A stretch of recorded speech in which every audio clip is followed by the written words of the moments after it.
naging abala si Pangulong Ferdinand R. Marcos Jr. nitong nagdaang linggo. Muli natin balikan ang mga aktibidad ng Pangulo sa report ni Kenneth Pasyente.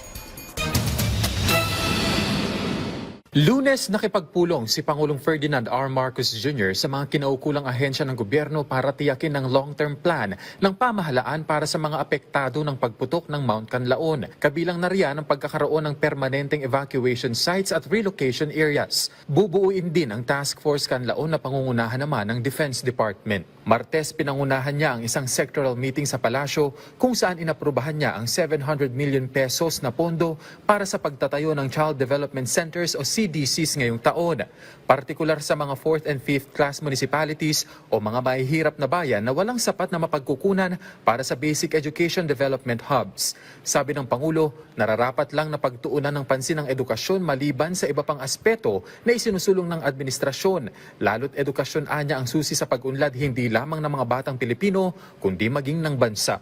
Huwebes, ininspeksyon ng Pangulo ang Rice Processing System 2 sa Barangay Ipil sa Etiague, Isabela. Mayroon itong isang multi-stage rice mill na may kapasidad na 3 tonelada bawat oras na nagkakahalaga ng 48.58 million pesos at 5 recirculating dryer. Bawat isa ay kayang magproseso ng 12 tonelada na nagkakahalaga ng 18.9 million pesos.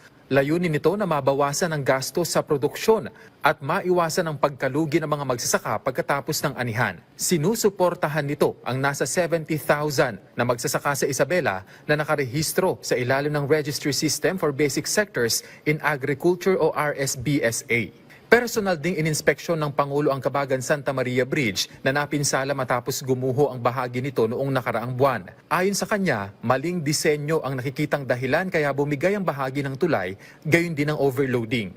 Nanghihinayang din ang Pangulo na dahil sa pagtitipid ay tila back to zero uli dahil sa kakailanganing pagkukumpuni ng tulay. Tiniyak din ng punong ehekutibo na may mananagot sa insidente. Pero kailangan muna anyang tugunan ang problema at pagsasaayos ng istruktura. Biyernes, nakibahagi naman ng Pangulo sa trabaho at serbisyong pangkalusugan sa Bagong Pilipinas sa Pili, Camarines Sur, kung saan muli niyang binigyang diin ang kahalagahan ng pagtugon sa job mismatch at pagtiyak sa long-term employment ng mga manggagawang Pilipino. Nagkaroon din dito ng medical services kung saan nakinabang ang nasa 600 individual. Tiniyak niya na patuloy ang pagsisikap ng pamahalaan na dalhin ang ganitong mga serbisyo sa iba't ibang lugar sa bansa. Kenneth Pasyente, para sa Pambansang TV, sa Bagong Pilipinas.